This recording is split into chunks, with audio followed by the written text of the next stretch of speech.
their ideas, their issues. We're kind of an eclectic neighborhood. A lot of artists live around here. And we're building a community radio station. We have a lot of co-ops. We have a bar co-op. Very cool.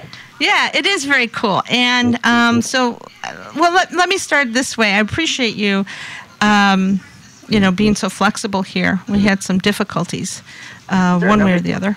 But we're working those out. Okay. And so welcome to 3 Words. That's my show. This is Eliza Brooks, broadcasting from River West Radio in Milwaukee, Wisconsin. I know Brian Keith Dalton best for his creation of Mr. Deity. Mr. Deity is a series of short, albeit satirical films that parody religion and religious thought. It challenges the biblical norms, addressing some pretty big and profound questions and beliefs. Brian is the creator, writer, actor, director, producer, and Mr. Deity himself. This show, in my opinion, is one of the best and most intelligent series on the internet. I've been a fan and follower since January 2007. I remember clearly Mr. Deity Episode 3, Mr. Deity and the Light. Very clever, witty, and it draws you in and finds a place where you can laugh at the silliness of religious dogma we all grew up with, and at the same time question the too many religious norms we seem to accept. My first thought was, why can't TV be more like this? Mr. Deity has been running for 4 years now, along with the real-life sort of drama Words, and a number of other entertaining and creative fare that Brian Keith Dalton and his crew have developed. Mr. Deity is out on DVD, and you can purchase the first 3 seasons at Mr. Deity's website, along with all kinds of Deity swag at MrDeity.com. That's MrDeity.com. Greetings, Brian, and welcome to 3 Words here at River West Radio. How's my begging? Hello, that was great. Thank you for that very kind introduction. I just have to correct one thing. You can only get seasons 3 and 4 on DVD because seasons 1 and 2 are co-owned by Sony. Oh. We did some time over there. Yes, and I remember. I don't mean to make that sound like a prison situation, but yeah, we did some time over at Sony, and we just haven't been able to come to terms on a 1 and 2 DVD. But I think maybe by the end of this year we might have worked that out. We'll see. That's wonderful. I hope so. I hope that works out because they're really wonderful. Although people can still see them on YouTube, correct? Right. Yeah. Right. And are they still broadcasting on Crackle, or is Crackle even around anymore? I think Crackle is around, but we're trying to get all of our stuff up on our site now because we had everything up there with the Crackle links, and the Crackle links are dead now. So we want people to be able to have access to all the episodes. So we're working real hard right now to get everything up on our website. Yeah. So we'll see. Hopefully that'll happen in the next couple of weeks. Well, anybody who loves a series, if you're really hooked into Lost or Game of Thrones, you're going to love Mr. Deity and watch it from the beginning, and all the way through because they're really wonderful, every single one. But let me start asking a couple questions here so our audience can get a little more affiliated with what you do and what the series is about. Sure. From the creative end, how did the series come about? Your film. Talk a little bit about your film background, about the cast, and financing these productions. Right. I had done a movie in 2002. It was it's my first film movie. I can't call it a film because we didn't shoot on film, but a motion picture. I'll call it moving picture. And it did fairly well on the festival circuit. It's how I met Jimbo, who plays Larry on the show. We met at a film festival, and Sean and Amy were both in the film. Sean I cast from a casting call, and Amy I had known for umpteen years. Yeah. And we had done that, and it had done fairly well. It got a distribution offer, and actually several, and everyone at IFP told me, don't take it, remake the movie. And so we had decided we're going to remake the movie, but with the same cast because everyone was so amazing. So we had no names, which is the death knell of trying to get funds to remake a movie. So I had written these Deity episodes inspired by the first one inspired by the tsunami in 2004. I think, Mr. Deity and the Evil, about why would we need natural disasters and stuff. And I tried to cast it for years, and I couldn't get anyone interested. I thought I was going to have the guys who were in my movie play the main, Mr. Deity and Larry, because they were genius in my movie, and they didn't want to have anything to do with it. So I sat on it 2 years, and finally Jimbo, talked me into trying to shoot it ourselves, which we did. And we had to shoot the first episode 3 times because I was so awful. In front of the camera. It was my first time, and also I just didn't know how to direct and act at the same time. So it didn't go well. But I think what you see in the first episode is fairly good. I hate watching myself in that way, but it's the writing behind it, I think, is very solid, and that's I would consider myself first a writer and last an actor. So, so that's how the series started, and then we got a lot of traction very early on, and within 3 months we were getting contacted by big 6 media companies and all kinds of stuff. And we did the second season with Sony, almost did a third with them, but decided to call it quits and just go back on our own. So it's funded completely by supporters of the show.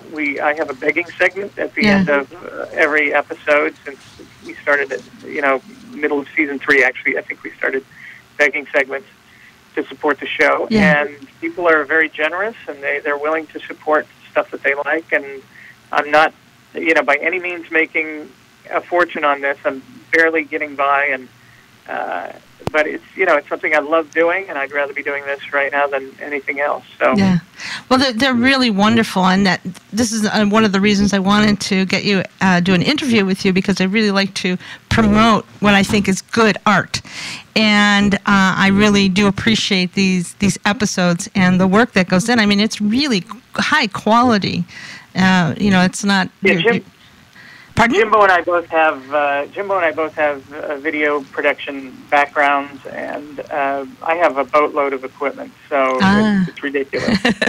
Well, talk about that a little bit. Your background in film. How did you decide this is the path I want to go down? Well, I don't know that I did. I just kind of I used to make 8mm movies when I was a kid. We used to do this all the time. Made my last one when I was 17 for a senior project, but used to edit them all myself, the old-fashioned way, and add in soundtrack stuff and all kinds of stuff like that. It was crazy the way you had to do things back then. Yeah. And I had a photography background as well. I studied photography for 3 years and did a little professional photography. And then I was a musician as well, so I had a music career going for many years, did a couple albums and all that kind of stuff. And then got hooked into doing graphic design. I had a graphic design studio for 20 years. Worked a lot for the Cap Cities radio stations out here in California, and Clear Channel down in San Diego, and that kind of stuff. Freelancing. And I decided, when digital cameras started to get down to a reasonable price where they looked pretty darn good, and you could pick one up for around $5,000 and shoot a movie on your own. Yeah. My friend actually bought the camera, and he said, I had just bought a house, and he said, now we have a set and we have a camera, so write something and let's shoot it. And that's how the first movie came about. And since then, since doing that, I kind of transitioned into video production. Jimbo was already doing video production. We met and clicked, and that's basically the background. I've been doing that pretty much ever since, and no longer have the design studio or anything like that. So if this goes to pot, I'm completely kaput. Just a series of coincidences, or just good luck, you think? Destiny? I don't know. I life just kind of goes, and you have to just follow where it takes you. And I'm pretty happy about the path I'm on now. We're just about to shoot. We're just about to shoot a pilot for a TV show, and we're about to shoot an entire feature-length film. So we're trying to get all of that done this summer. That's fantastic. Keeping Deity up and Words and Way of the Mister. So I'm a busy guy at this Yeah. point. You are. Well, I appreciate your time. I know that it's very precious. And like I say, anyone who watches just the deities alone will see the quality. And just the way that the cast seems to work. It's not just the characters themselves, but you just feel as a group of actors, you all get along very well. We do. Jimbo and I have been best friends for a very long time, since 2002. I guess that's 10 years, not a super long time. Sean and I go back to the same time period because he was in my first movie, and both of those guys I absolutely love to death. I can't begin to tell you how much. I mean, they're just great, both of them. And then Amy, I've known her for almost 23 years now. Wow. And we got married back in 2000. God, I better remember the time. You better. 2009. So that's recent. Yes. And we won't say how that's going, but it's just everyone here really, we all pretty much know each other pretty well, and we all get along very well. So I think that comes across on the on camera. Yeah. Well, let's take a little step back there, because the character that she plays is Lucy, right, aka Lucifer. And so, how much of that tension is actual reality, and how much is it good acting? Oh God! Well, I'd say it's a good 75% reality, 25% acting. There's a kind of, Amy is great with. She's just one of the best reacting actresses I've ever known. Actors, I'll call her an actor. Mm-hmm. She's just, her facial expressions tell you everything you need to know. And that's true in real life as well. Mm-hmm. I mean, I can look at her and know, oh boy, I'm in trouble. It's pretty much exactly the same way. Sean and Jimbo plays a character who's not very much like how he is in real life. Jimbo's a very cool kind of mainstream cat. He digs things that every regular guy does. He's not nerdy in any way. Mm-hmm. He plays a bit of a nerd, and I give him a lot of dialogue that he has to go, what the hell am I saying here? He doesn't have a big theological background, neither does Sean. A lot of times they have to ask me, why is this funny? I don't get this. I have to explain the jokes, and they go, okay, let's go along with it. Amy knows her stuff pretty well on religion. She comes from a religious background, as do I. And I think, it's a combination of taking the real people who we are and just, kind of running with it, at least chemistry-wise. Yeah. The chemistry is real. Everything else is just complete BS, because no one has ever had conversations like we have on Mr. Deity, which I think is part of the fun of the show. Yeah. These are conversations about things about which no one ever has conversations. I remember Jimbo, I wrote a line for Jimbo that was fairly involved because it had a lot of theological and philosophical terminology in it. And he had a hard time with the line, and it's in one of our gag reels where he's like, I gotta say, these are the and I said, people talk like this every day, don't they? And he cracked up because everything on deity is a potential first-time conversation. Yeah. Because we don't have conversations between God and the devil, or God and we have one regarding Job, but usually not when someone else is in the room, right? Right, exactly, and cameras are rolling. Yeah. So it's a very unique opportunity to have conversations about things. Yeah. Like, how do you create time? Do you have to have time to create time? And if you do, are you really creating time? It's the weirdest conversations in the world. You know. I can imagine. It must be, especially if some of this, the idea of theology is new to you, it's almost like the out of the mouths of babes, that innocence of what kind of, that's got to be crazy. And then, to capture that is really wonderful. Right. Well, it's very fun to feel like you're doing something completely, undone. Nobody's really had these conversations before. No. There've been a few movies where they take this stuff on, Life of Brian being my favorite. But yeah, for the most part, we're doing something that's, no one's really done before, and it's very liberating, and it's also very, you feel like, there's just so many opportunities, and it's a gold mine, opening up. Yeah. Because the other thing about it is, maybe even 20 years ago, you probably couldn't do a show like this. Where would you do it? Or maybe 10. Where would you do this? Yeah. The internet allows you to have this kind of freedom, which, for me is like, and especially if you're writing, it's like, boy, here's a whole treasure trove of material that either people have been afraid to do, because you're going to get so much flack back. Yeah. Or just haven't thought of it because it's too revered, we can't touch it, it's sacred, territory. Yeah. And we're just blowing away on it. When it first started to take off in the early days there, did you get a lot of flack? I didn't. I really didn't. I don't know if it's because I have a religious background and I kind of get where the line is. I mean, we got a lot. I got a lot more aggressive in season 3. Yeah. When we got off Sony. Not that Sony ever restricted anything I wanted to do. They were very good about pretty much giving us free rein. Yeah. But I just got...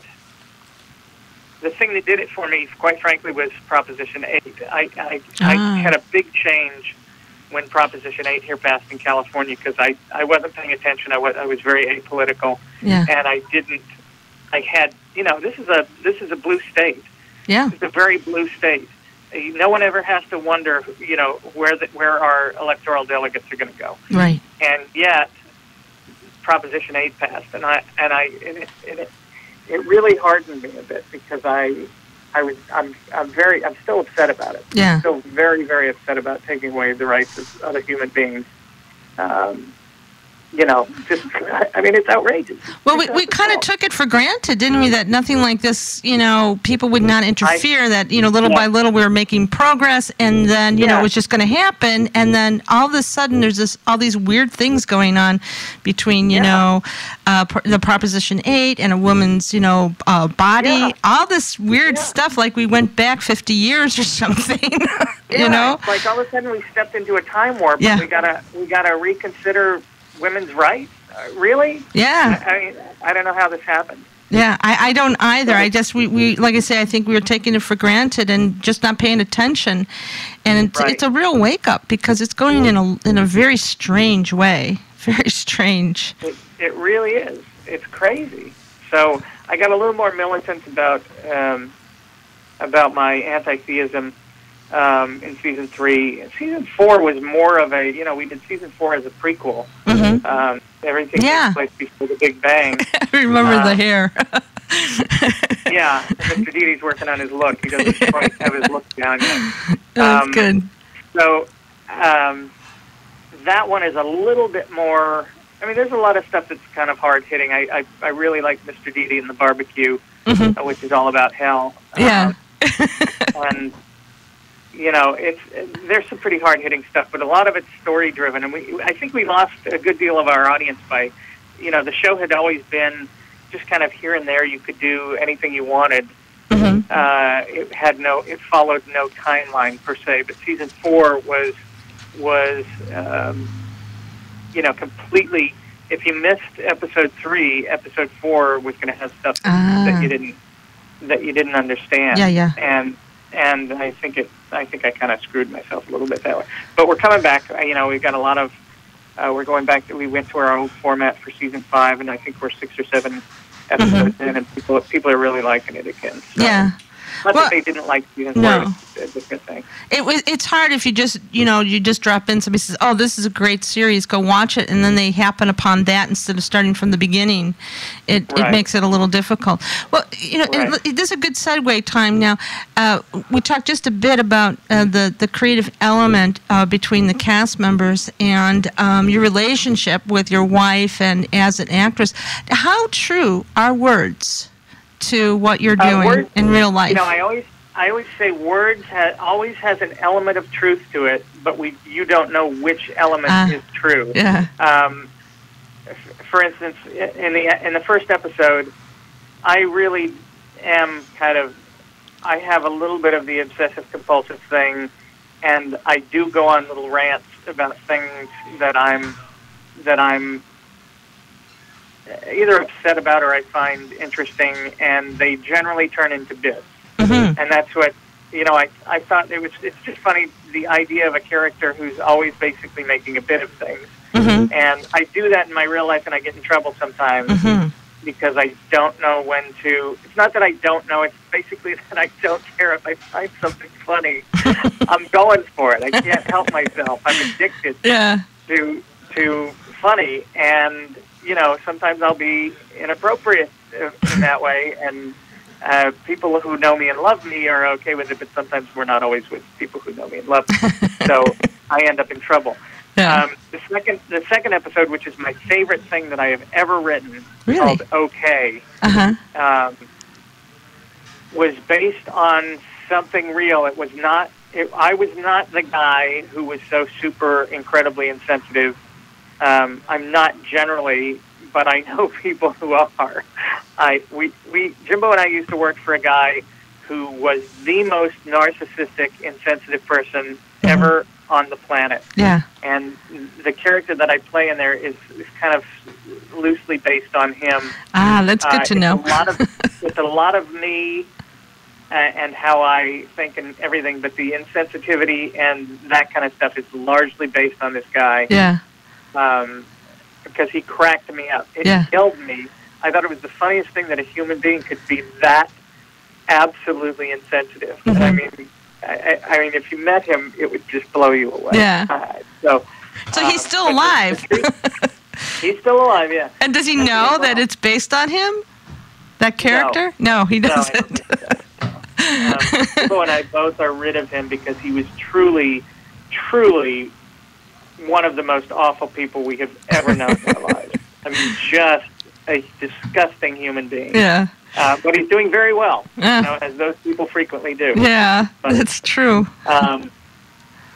So that in that episode, for instance, I'm told by a dear friend that a mutual friend has committed suicide, and I'm very not bummed by it. I'm like, yeah, okay. Yeah. No, and now that really didn't happen, but it didn't happen to me. Yeah. And the conversation didn't go from that point on like it. But, and then in episode 3, the thing about the viewing where I didn't actually knock on a casket, but I almost knocked on a casket, and everything around that story otherwise is fairly true, except for the food at the viewing.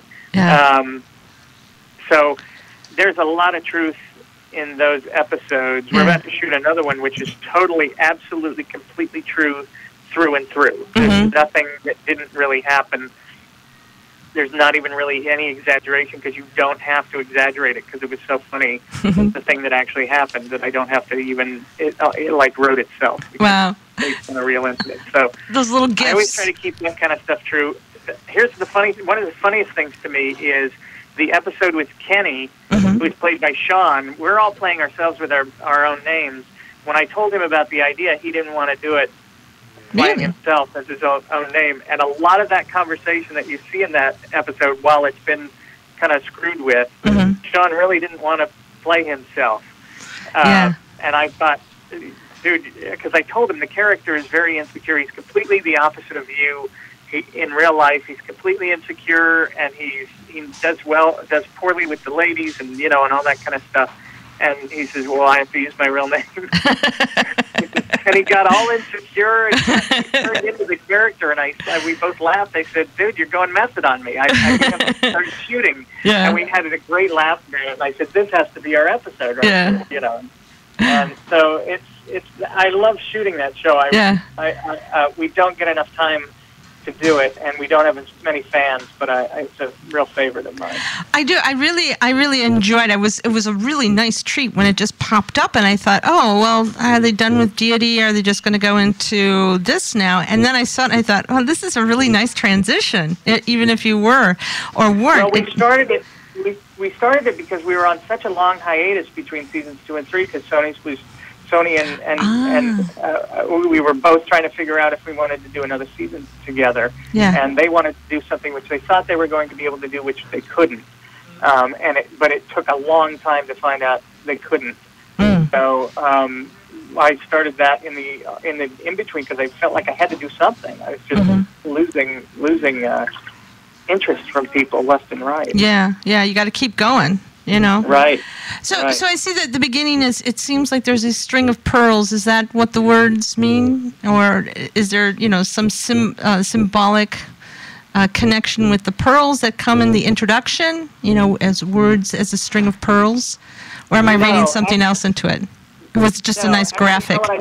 I thought that graphic reminded me of, because one of the things that I wanted to have, I was going to do originally with words, is I thought it would be funny to have everything be a telephone conversation. So I felt that little graphic thing, which is just a template you can get in Motion, Apple's Motion program. I thought the template conveyed kind of like, the transmission of digital word information across how many ever miles. And, it was a different way to shoot, too, because the way we shot that, like me and all of Jimbo's stuff, we literally are on the phone. We're having a conversation on the phone. He is in Temecula, 130 miles away from me, and he's shooting on his end, and I'm shooting on my end, and then he sends me a disc. Wow. And we put it together, but you're literally getting the conversation that we're having. Oh, that's wonderful. That's so it I was is originally going to stick with that, but it felt very limiting after the first episode. So, or first 2 episodes. Well, I guess, in a way it can be so many different scenarios because words are words, right? Right, exactly. Yeah. And we wanted to try to have, like, one word always be prominent in the episode. First one is bit and okay and cobbler. Yeah. I guess when I saw the graphic, I just thought, words like a string of pearls, that each one is very precious, right? Right. Well, that can work too. Yeah, that's what it was. Yeah.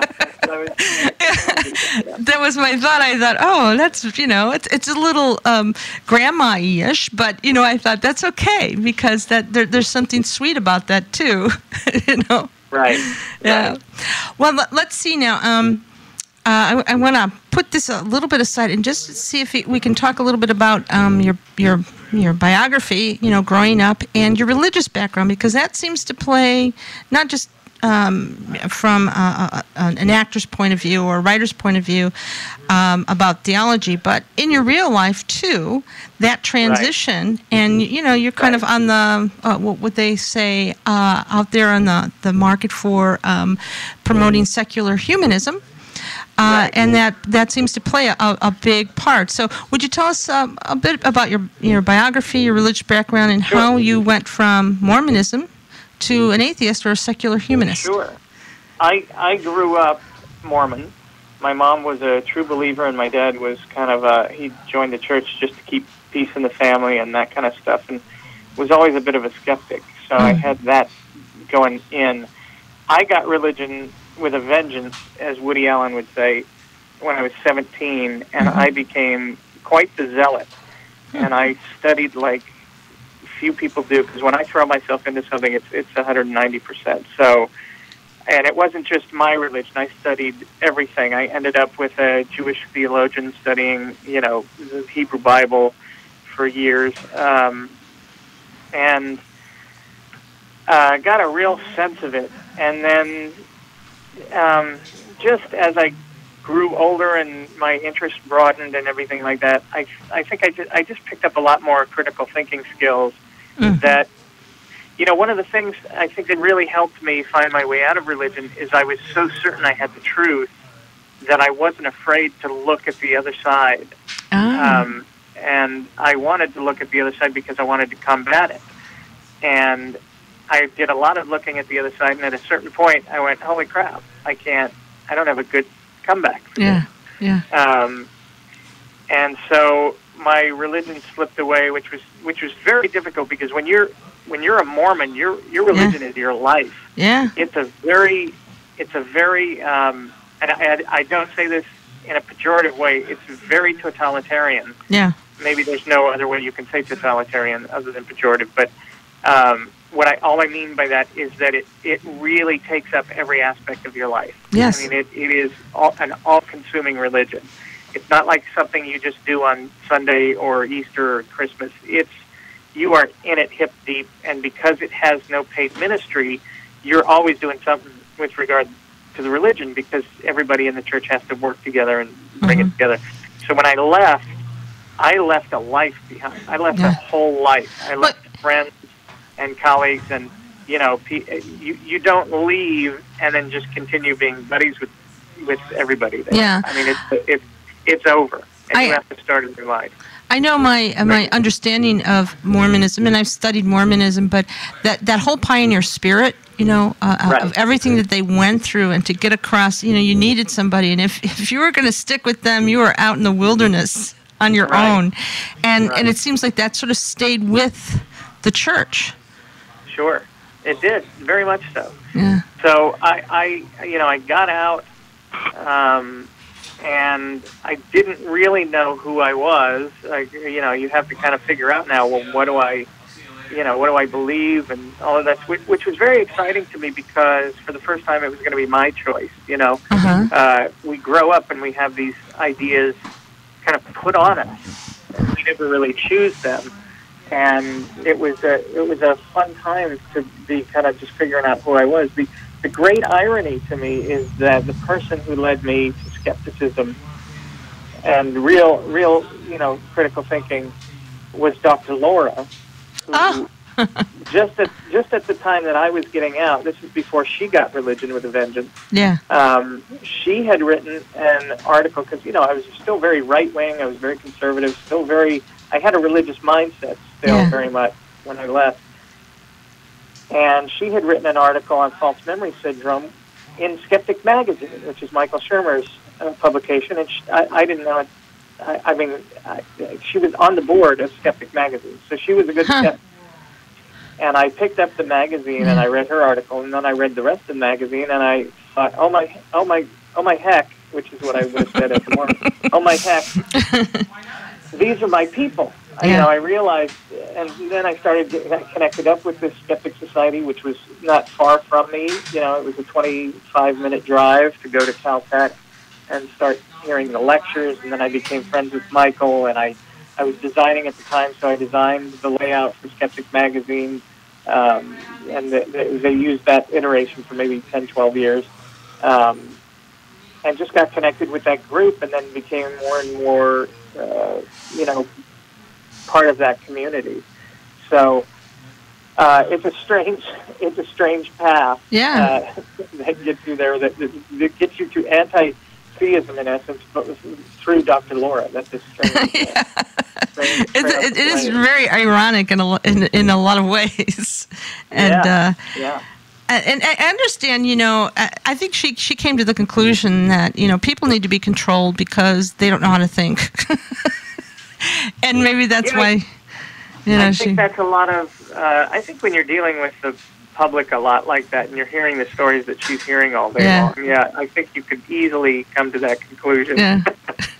Well, and then we could look at our political system too, right? Which I'd like to transition to in a moment. But so go on about your connection here with Dawkins and the late Christopher Hitchens, and tell us more how that sort of grew. Was it the deity? Well, go ahead. Yeah, it's all through deity. I mean, I don't want to make anyone believe that I'm best friends with Richard Dawkins and Christopher Hitchens, whom I never met. I got to see him in person once, very late, when he was very ill, and he was mobbed by people. Someone told me he had seen the show and liked it, wanted to meet him, badly, but didn't get a chance to, and it's probably one of my biggest regrets that I didn't just push my way in there and say hi to him real quick. Yeah. But Richard and I meet up fairly frequently at conferences and whatnot, and he's a big fan of the show. Yeah. Loves the show. One of the greatest moments of my life is when we met the first time. I greeted him with, "Richard, you're my hero," and I got in return, "No, you're my hero." And, I will never forget that. And then they were so nice to me. And he had the whole Dawkins Foundation crew there. They sat me down and quizzed me for about an hour about the show and the ideas and everything, like I was the superstar, which is very sweet of them. And then, I've met Daniel Dennett, and we've had the occasion to hang out too at conferences, as well as Sam Harris. We get to meet up every now and then. We just had a thing late last year where it was Michael and Sam and me, and we did a very private thing for a bunch of people at the Getty Villa down here in Los Angeles, and it was Sam's just one of the coolest, sharpest guys I have ever met in my life. He is just it's weird to so idolize someone who's 2 years younger than me, but I really do just think he's amazing. He's an amazing thinker, and he's so courageous in his thinking and bold and interesting, and he just blows me away. I love Sam.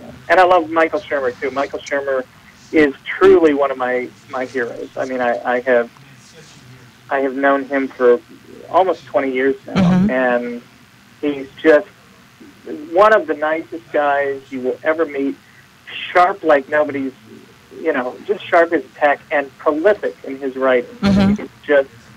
He's just such an impressive mind. But he is equally as nice a person as he is brilliant, which is so rare. Same with Sam. Really great people. I think deity and just the whole, what would I call it, an atheist movement or a secular humanism movement? I don't even know what to call it, because it seems like there's a new definition that's being formed because when you say the word atheist, when you say even secular humanism, you think of Mao, you think of socialists in East Germany. And so, that is all changing now. And people are, in a sense, kind of coming out of the closet and say, yes, I don't believe. I think the most common thread amongst all of these people, because I don't even know that Michael would call himself an atheist. He would call himself probably an agnostic. But I think the common thread in all of these people is anti-theism. Yeah.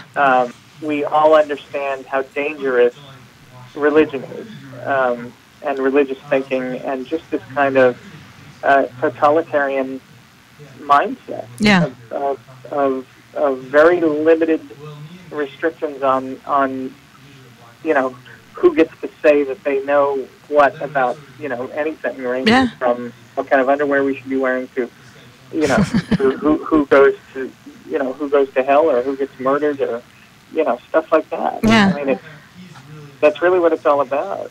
I think the door is opening, and it seems like maybe that's part of the desperation for all this movement politically, is to close those doors, because as a desperate means to preserve. Right. And perhaps maybe that's why this weird stuff is coming up, regarding women's health and, just all these bills being passed on abortion. And it kind of leads us into this, a little bit of this political, the election. I'm kind of of the mind that I don't see much difference between Obama and Romney when it comes to who controls them. I really think that they're kind of told what to do by Wall Street. But that's my opinion. And I know that when Romney ran in 2008, there was a survey that went around, and they asked a lot of Christian evangelicals if they would ever vote for a Mormon. Right. And the answer came up, they would vote for a woman, a black, and a Jew before a Mormon. Right. And I thought that was just kind of fascinating, and now that's sort of turned around. And I'm wondering a little bit about your take on this change on the idea of Mormons. Here you have Hatch and Reed and Romney, all very dedicated and devout Mormons, and out of nowhere, in a way that they've popped in. Although if I remember correctly, Joseph Smith was going to run for president of the United States, and he did run for president. Yeah. And he was it looked like he was going to win for a moment there, until he was killed. At one point, if I remember correctly, he had a larger standing army than the United States. Yeah, which is kind of crazy. Mormonism does have a very strong theocratic notion behind it. I mean, Jesus is king. There's a king concept. Even the Book of Mormon says that the best kind of government would to have a benevolent king at the head. So it's totalitarian through and through in that regard. Regarding the election, I don't think Mormonism is the problem for me with Mitt Romney as much as it is. I do think the president is very much on message about this is really an election about what kind of people we want to be. Are we going to be a people for whom opportunity is available only for the people at the top? Yeah. Or are we going to spread that around? I mean, that to me is the thing. I look at the evangelicals and I look at their leader, the guy that they love so much, Jesus, and I don't see anything in relation to, Jesus is the guy who said for those who are given more is required, but apparently no one gets that anymore. No. The libertarian ideology fits so much better than the Christian ideology. Yeah. When the Catholics are calling out the Ryan budget plan, there's complete cognitive dissonance between what they claim to believe in the church on Sunday and what they go out and talk about, on the weekday in the Senate and the House. Mm-hmm. That to me is the most important thing. I don't have a big problem with the Mormon being president per se. I don't think, I think those fears are very much like the fears that people had about John F. Kennedy. Mm-hmm. Is he going to bow down to Catholicism, that kind of stuff. Yeah. I do think there are important things that people need to know about Mormonism. We're about to produce a Way of the Mister just about the Mormon situation with race, which I think people need to understand how Mormonism is very much a caste system, not unlike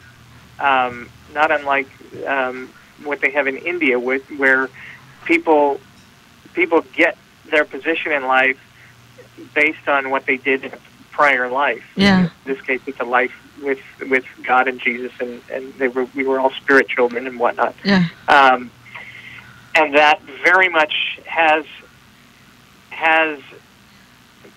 Mormons looking at people and not having compassion in many cases for people being in their stations in life because hey, they're getting what they deserve. They didn't act properly in the pre-existence, which is what they call it, and particularly that's true with regard to race. It has been and cannot be anything but, because it's essential. That idea that God punishes people by darkening their skin is an essential element of Mormonism. You cannot remove it. Yeah. It cannot be done away with, because if you do away with it, you're doing away with the entire religion. Yeah. The basis of it. So, interesting. I know the first time I was out in Salt Lake City, and I went to to the visitor center, and I know they wouldn't let us in the temple because you had to be a Mormon. And I saw the displays there of the 3 rooms. One was like a modest, almost Thoreau kind of shack, live simply, and then sort of middle class sort of decorative layout, and then the French provincial. And it was very clear to me right there, that there was this caste system, and once you're locked in there, and then when it was tied to race, it seemed to make more sense as to where they were coming from. And that whole mindset, and it is a really kind of an mid-1800s mindset, it doesn't evolve beyond that. And so that, that's a little daunting, a little, I don't know, it's somewhat threatening. And I wonder, to what extent people will start to think and maybe perhaps even rise up and say, enough or none of this. Those people. That's what they're doing with the Occupy Wall Street movement. I think finally people are getting, when you see things like, all you have to do is look at this chart. There's one beautiful chart where they chart trickle-down economics and the wages of the middle class. Yeah. And they just flow perfectly together. How trickle-down has made rich people richer, and it didn't trickle down to anybody. Yeah. And wages have gone completely down, and you can't, people are starting to get the idea, I think, finally, that that doesn't work. Yeah, you can't keep giving money to the rich. It's an Enron. It's an Enron economy, is what we're living in. Yeah. It's exactly so. that. Yeah. So.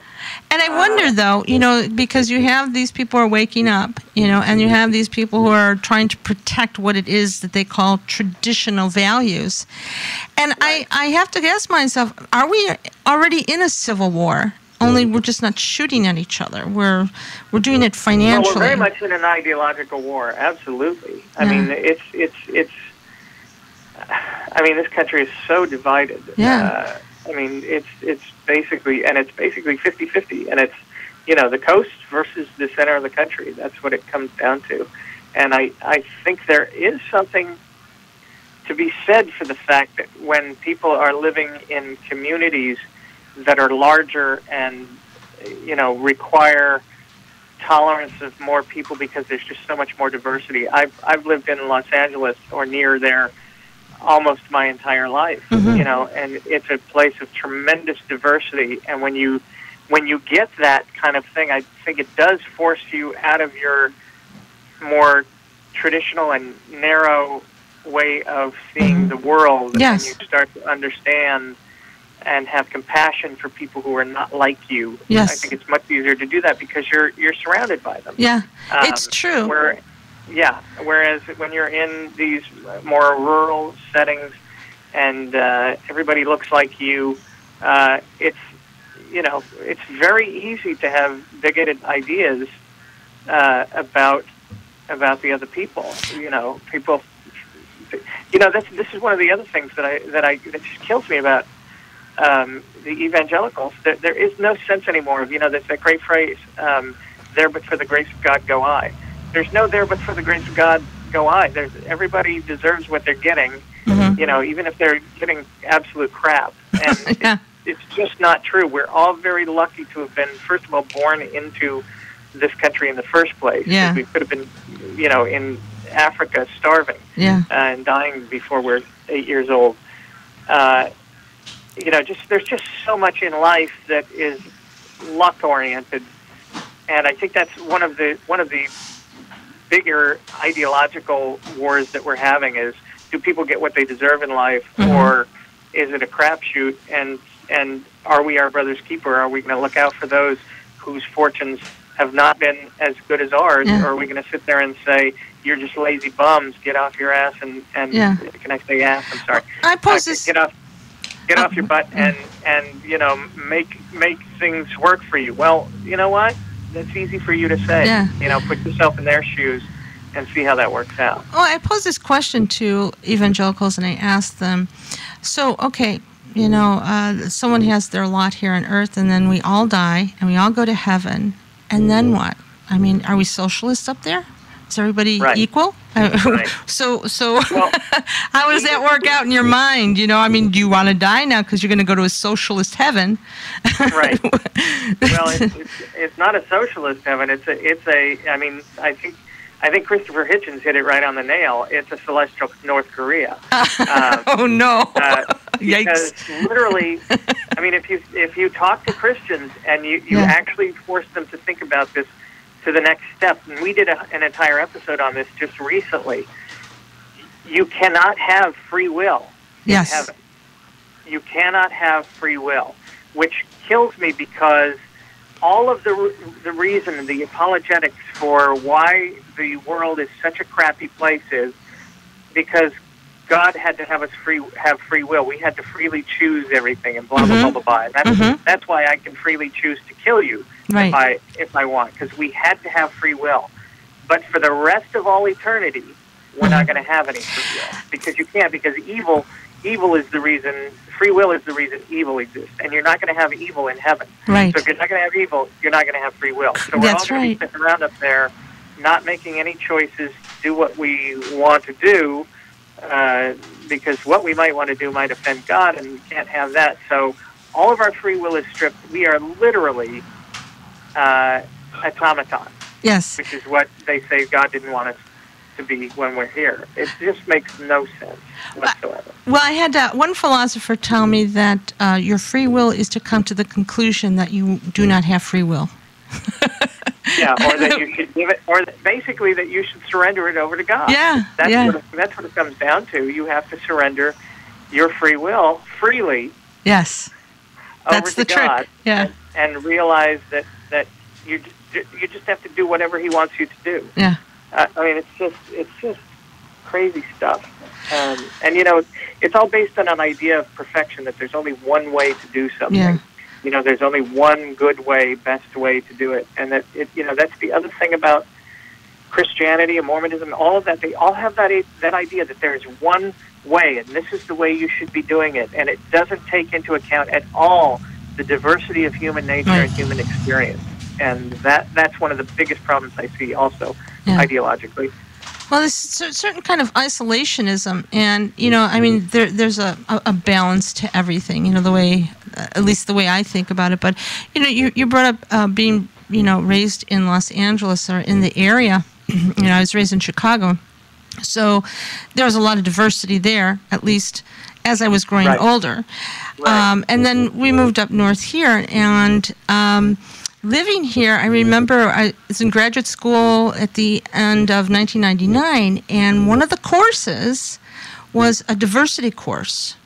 So you had to actually take time to go and meet with people who were different from you.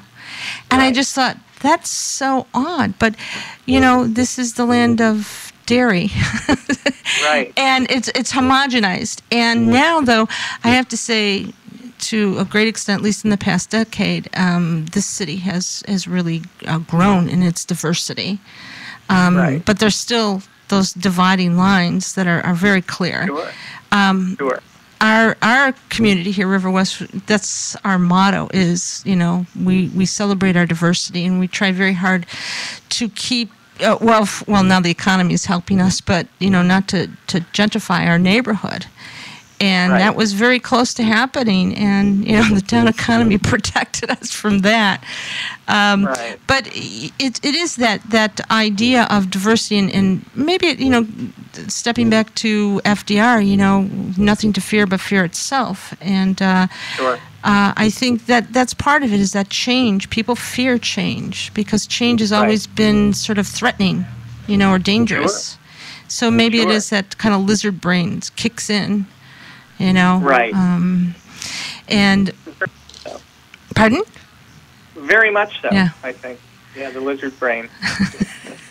I love that. I love that concept. I think you're right. I think it's fear is a very powerful survival mechanism. It is. It served us well, but it's there's so much in life that served us well at one point that just doesn't do so anymore. And I think conservatism is so much about revering what came before, trying to get back. It's, to me, that's one of the things between liberals and conservatives. It's their idea of perfection happened 6,000 years ago in a garden. Yeah. That's perfection to them. Yeah. And they want to go back to it. Mm-hmm. We liberals, I think, see that anything close to perfection is through the progress and moving forward and dumping what doesn't work and hasn't worked and moving forward to something new. But something new is very, very scary. It is. Oh, it is. We don't know it, and we do mess up, and we have made mistakes. All kinds of silly ideas. I don't care for the way the liberals didn't scream out at some of the things that happened during the Cold War. In communist societies, we got that that the Nazis were evil, but a lot of liberals didn't get that communism was equally evil and that kind of thing. Yeah. So we make mistakes, but you move on, you learn from them, and you grow. But you can't cloister yourself and say, no, this works, because times change, and some things that worked then aren't going to work now, and you have to be prepared to understand it, and you have to be continually prepared to broaden your horizons. Yeah. I mean, one of the reasons that we're so divided is over something so stupid to me, and that is because of a 3,000-year-old book written by ignoramuses, and I don't mean that, again, pejoratively. I'm talking, these people were as ignorant and stupid as you could possibly imagine in a society such as ours. Yeah. They didn't know the way the planets, they didn't know, first of all, that there were, that we were part of just this gigantic universe, and we're just a tiny little thing, and we're insignificantly spinning around a small, insignificant star. Yeah. They didn't know anything. We're on a big rock. That homosexuality was an abomination. Yeah. And based on this one stupid thing, and what it really comes down to is they worship a book. A book written 3,000 years ago. They don't worship a god. They worship a book that they think is his thing. And because of that, we are hating our fellow human beings. Some of us are. Yeah. Because they simply have a preference of one sex over the other in terms of long-term, romantic relationships. Yeah. It's insane. It is. It's really, this. I don't know if it's again the fear factor of hoarding, of greed, of control. How much does somebody need to live? $100 million isn't enough. A congregation of people who have, the similar ideas. You got to go out there and make them fight, and a battle. I mean, those kind of words spark a whole different feeling than have a dialogue. Right. So, yeah, changing minds. I guess progress is slow, I don't think it has to be, though. I don't. Yeah, I think we're at a point right now where we have enough reason to know where we're at, and to say, yeah, we share something in common. Our biology we share in common. We need shelter. We need food. We need clean water. We need education. We need to take care of ourselves. These are basic things. Why are we fighting over this kind of survival? And to me, even from any religious point of view, it makes perfect sense to give that, and we have the technology now to provide that. Yet somebody or a group of people feel it's very important to control who gets that. Until they can change their minds to the way they think, perhaps. I don't know. But, let's wise up already. You want to slap a few people here. we gotta, gotta loosen ourselves from this, the shackles that are holding us back. Mm-hmm. And I think, there is nothing. This is one of the reasons why we do Mr. Deity, because I don't think there is any other ideology that is so pervasively destructive Mm-hmm. toward that kind of moving forward than religion, Western monotheistic religion. Mm-hmm. There's just nothing that can touch it in terms of messing up everything. Yeah. I mean, it's an ideology that has people completely shackled. Do you think you can't move forward. Do you think in the United States there would ever be a free state? I don't want to say an atheist state or a secular humanist state or a agnostic state, but a state where, like you have cities, across the United States that are gay communities, cities that are across that are, very, very fundamentalist kind of communities. You have Salt Lake City full of Mormons. Right. Is there some place that people are gathering who are free thinkers? Well, I think a lot of the larger cities in the country are headed in that direction. I think we have seen an explosion in free thought and secularist ideas in the last 10 years, largely because of the internet. Mm-hmm.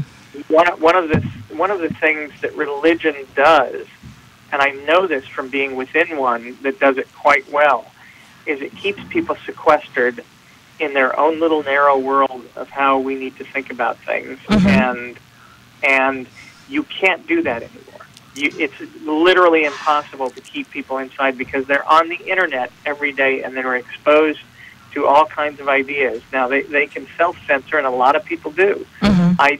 I did that a little bit when I was Mormon, but like I said, I was so convinced I had the truth that I didn't feel like I needed to be worried about anything. Mm-hmm. So I wasn't scared. I just went out and looked at everything. So many people are doing that now. I can't tell you how many times I'll meet, in particular, other Formans, as I like to say, former Mormons, who have said to me, I ask basically every former Mormon that I meet, or foreman, what got you? And I can't begin to tell you how many times, I found some information on the internet that, nobody could answer. None of my church leaders had good answers for. Yeah. And then I realized, this, we had a revolution in Europe because of because of Gutenberg and his printing press. Yeah. Have I got that name right? That sounded weird coming out of my mouth. Yeah. Gutenberg. Gutenberg. Yeah. So this is another information age. That was the old information age. This is the new information age. Yeah. Last time it inspired the American Revolution because great ideas got out. Yeah. And we're on the verge of it again. If you look at, I don't know if you saw this study last week, but among millennials, belief in religion has gone down 15% in the last 5 years. I noticed when I was looking up some stats on atheism that it was 13%. And I remember, the last time I remember even hearing that was something like 1 or less than 1%. Maybe that's 20 years ago. Among millennials, now only 65% don't have doubts about God and religion. Isn't that something? So 35% among the younger generation are kind of going, hey, this is BS. Well, knowledge is power, right? Knowledge is power, right? And you can't beat logic. Pardon? I'm sorry? You can't beat logic. No. You can't. And one of the you talked about changing minds and everything, and one of the things that we do in particular with deity that really has never been done about religion. This is my guiding philosophy for the show. If you want to change minds, there was a study years ago that was someone talked about at TAM, one of the TAMs that I was at years ago, about if you want to change people's minds, the best way to do it is to concretize what people believe, but they believe it. We believe so much on the abstract. Yeah. We talk about, for instance, the instance that they gave is people say they want to outlaw abortion. Okay, so what does that mean? Let's say you have a woman who has 3 children. She can't afford to take to have another. She's in the first trimester of her pregnancy. She gets an abortion. Do you want her going to jail now and those kids going into foster care and the doctor going to prison? Is that what you need? Is that what you want? When you get concrete in what you're talking about, people go, well, no, I don't want that. It's that they have an abstract idea of they don't like something, but they don't want to. They don't go to the next step of what are the consequences if we do this. You know, there's a great little thing out now about abortion, which a woman says, you know, abortions are still going to take place. The only difference is now they're going to be unsafe, and we're going to have people dying of botched abortions. Yeah. And fully grown humans, not fetuses without a nervous system. You know, that kind of thing. Yeah. So what we try to do in the show is we take the abstract ideas that people say they believe in, but really don't follow them to the next level. Like, oh, I believe in heaven, and I want to go there, but do I really want to surrender my free will? Yeah. Because that's what you're talking about. Yeah, yeah. It's all about concretizing these abstract ideas. And when people are confronted with, oh, crap, you know, I get the emails, people saying, you know, I had not really thought of this way, and, you know, we are changing minds with the show, and it's probably one of the things I'm most proud of. I think so, too. You know, just in your analysis there and talking about this point of view, I started thinking about Charles Dickens and A Christmas Carol. Right. You know, and all that journey of Scrooge, you know? Yeah, and I mean, the Oliver Twist and Great Expectations, all of that. He really did take instances of, you know, child labor, for instance, and orphanages and that kind of stuff, and say, look at this, what we're doing. This is the concrete reality. Yeah. You know, you people walk by the orphanage or by, you know, the place that's employing child labor, but this is what goes on. Is this the society we want to live in? Yeah. So, and that's what I'm calling out to people. Is this what you want people to believe? Yeah. That, you know, I'm saved and I go to heaven, but everybody else gets tortured? How are you going to be happy in heaven knowing that your relatives or every Jew you've ever known is being burned eternally? Yeah. That's not heaven to me. No. You know, I'm losing my free will, and every loved one that I know who didn't think the same way I do is being tormented and tortured forever. I think that is changing, at least in this nation. But I think because, again, the internet and having access to education, knowledge, and by cutting off that knowledge, you keep people slaves, you know. And well, look who wants to cut information and knowledge. Yeah. I mean, Rick Santorum made everything so perfectly clear. I cannot begin to tell you when he talked about how people who go to college are so much more likely to lose their religion. Yeah, why do you think that is? Because they're getting smarter. Come on. I mean, that was the biggest. I couldn't believe that someone was finally saying it on their site. Yeah, go to college, lose your faith. Yeah. And that's not because they've been brainwashed. It's because they've been unbrainwashed. But, you know, the thing is with... the thing about the snob, everyone going to colleges. The thing about Santorum is I don't think he believed him. I think after he said that, he said, what did I say? He had that look on his face, and then he thought, well, I got a good reaction. I better go with that. So, you know, there's politicians are first, one, liars, two, opportunists. So, you know, that's my cynical point of view of anybody who goes into politics. It's very true. I mean, they very much do. I know within Mormonism, there is very much a push to keep the knowledge that you do get within this narrow confine of what church considers knowledge. Yeah. And there are warnings about becoming smart and becoming an educated person. There are warnings in the Book of Mormon about, you know, you don't want to be too smart. I mean, it's like, really? I can't be too smart and stick with the program? Okay. There's such a joy in knowledge. That's what's so depressing about it. You know, these efforts But I guess for some they think, well, then, you become depressed, you become unreasonable, you become withdrawn, and that's a bad thing. And you know what? It's not always a bad thing. It's good to reflect, Right. and those moments are really what makes us, I guess one could say, human. To mull over things that are sad and say, why? And what can I do to change that? And rather than saying, just don't think about it. Move on. You just live a more real life, which makes you have more compassion for other human beings, and broadens your own horizons. Yeah, sometimes it broadens your horizons in every way, on the downside and on the upside. But I would rather have a bigger, broader life than a smaller, narrow one that's happy, and where I'm happy because I'm ignorant. Ignorance is bliss kind of thing. Yeah. I would rather be, quite frankly, I would rather be a little miserable and just have access to a larger world of ideas than to stay within the straight and narrow, as they say. Well, that's wonderful, and that's probably a good place for us to end. Okay. Because we've been going for quite a while, and boy, I would go another 2 hours with you, but I got other people want their space. So what I'm going to say is, please tell our audience how to contact you and direct them to your website one more time before we go.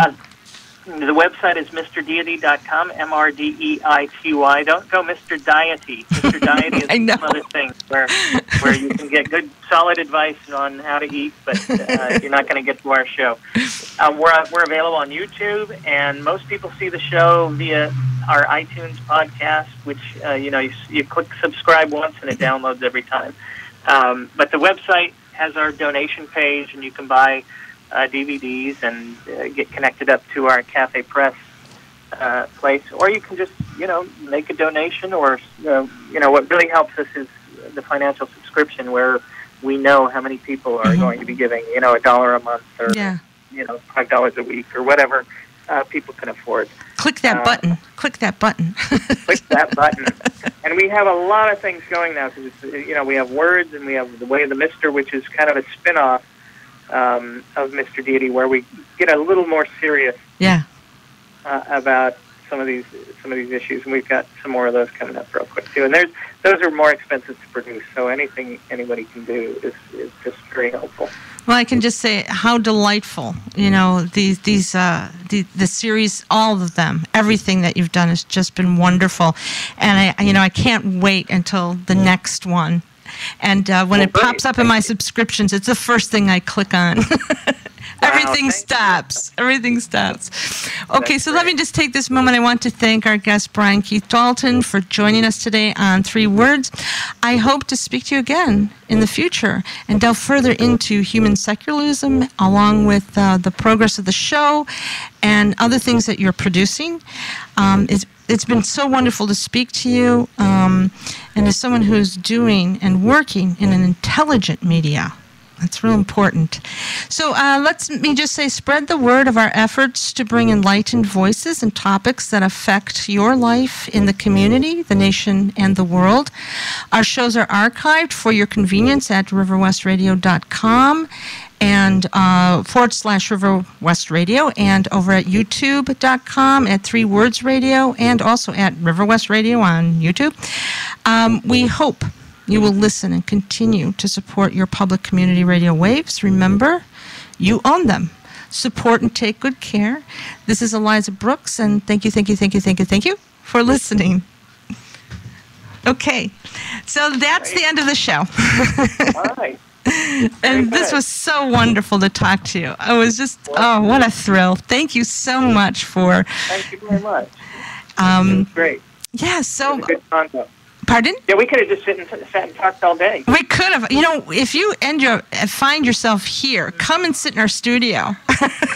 When you see our studio, you won't believe where we broadcast. We broadcast out of a video store in the front window. Okay.